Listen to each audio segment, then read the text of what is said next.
Can you get a job or a career? Can you educate yourself?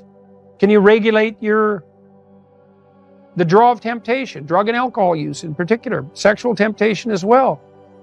Oh, do you do anything that's remotely resembling civic responsibility? Are you a member of a political party? Do you go to church? I don't go to church because, their beliefs don't match mine. It's like, who the hell cares about your beliefs? You're like 16. You don't even have beliefs. And if you think it's like you're right and the Catholic Church is wrong, well, good luck with that attitude. And that isn't to say that the church, for example, or a political party doesn't need repair, because all institutions are always falling apart and corrupt. That's a story as old as time. That's the evil uncle. But good, you have something to do. Go fix it up. Definition of man. What am I, a biologist? But as it happens, I am a biologist, so I guess I don't have that excuse. Productive generosity is good. I once read a good description of Christian charity, and it was productivity plus generosity, which I really liked, because the hyper empathic types only concentrate on the generosity end of that. It's like, I'm generous, yeah, but like, do you have any money? No, I'm generous with other people's money. Yeah, well, you're missing half the equation there. And that's really the distinction between conscientiousness and agreeableness from a personality perspective. Those are two cardinal personality traits. And agreeableness, which is basically an empathy dimension, has no correlation whatsoever with success in enterprise, business, creative domains. In fact, among managers, agreeableness looks like it's slightly negatively correlated with success, because hyper-agreeable managers can't say no. They can't discipline their employees. They can't set limits. And they're susceptible to manipulation. So productive generosity is pretty good. There is more to it, obviously, more to being a man than productive generosity, but as a central notion, that's a good one. The productivity requires aim, orientation, responsibility, discipline, all of that willingness to work, that willingness to make sacrifices, which is the hallmark of maturity in the service of a higher goal. And that responsibility, that productive responsibility, should manifest itself in relationship to the individual. So you should be responsible to yourself and your future self, the community of selves that you are across time. And then you should be responsible for and productive for as many people as you can manage. And so that might be first your intimate partner, your wife, second your parents, your siblings, your children, maybe your children primarily, although, there's a trade-off there with your wife. Then your local community, then your broader community. You want to take on all that responsibility if you can, in a sense that's both productive and generous, that gives you something to do. Justify your miserable life to yourself and everyone else. And you need to do that. It orients you solidly in the world if you do that. And it gives you a dragon to fight, a real one. And that's where the gold is. So, as everyone has known forever, and as we continue to remind ourselves, how should you arm yourself? Well, that's kind of what a humanities education teaches you to some degree. Arm yourself with words. Be precise in your language. Right? Say what you mean.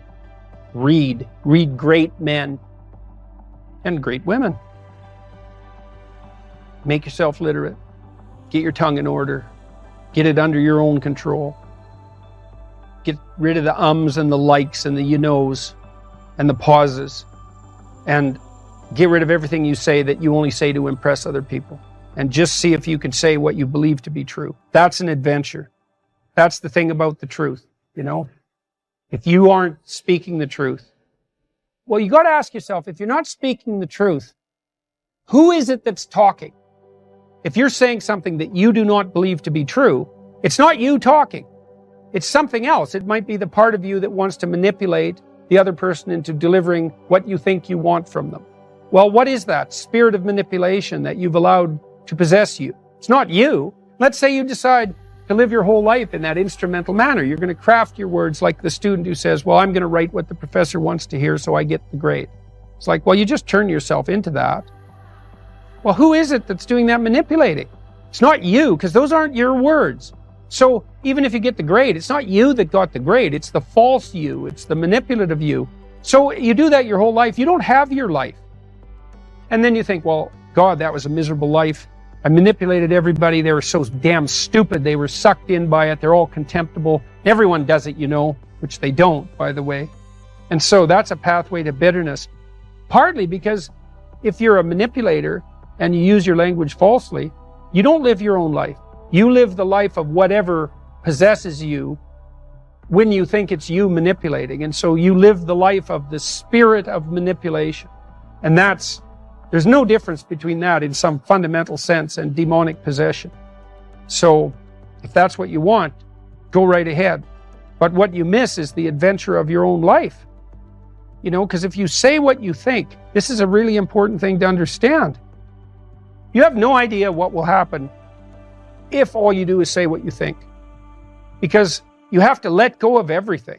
Just to do that, you have to assume that there isn't anything better that can happen than what happens if you tell the truth, no matter what happens. Because you say, I'll tell the truth and I get in trouble. It's like, well, is that good or bad? Well, it's not so good when it's happening. When you get in trouble, that can be devastating. But in the medium term or the long term, in my situation, I've gotten in trouble plenty of times for things I've said. And many times I thought, that was fatal. That was the end. I said something or it was misinterpreted. But often I said something that I was going to get taken out. I was going to get canceled. And that was the end of my reputation. And every single time, and I hope partly because I didn't say things that I didn't think were true, every single time it switched around. And so eventually the cancellation attempt not only failed, but massively backfired. But man, living in that gap between when the pressure was on, let's say, and it turned around, that wasn't pleasant.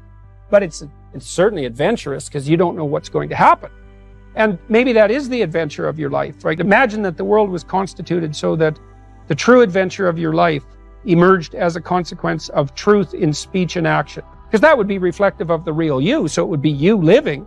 And then imagine that the adventure that would occur if you dwelled in the truth would be so overwhelming that it would justify all the suffering.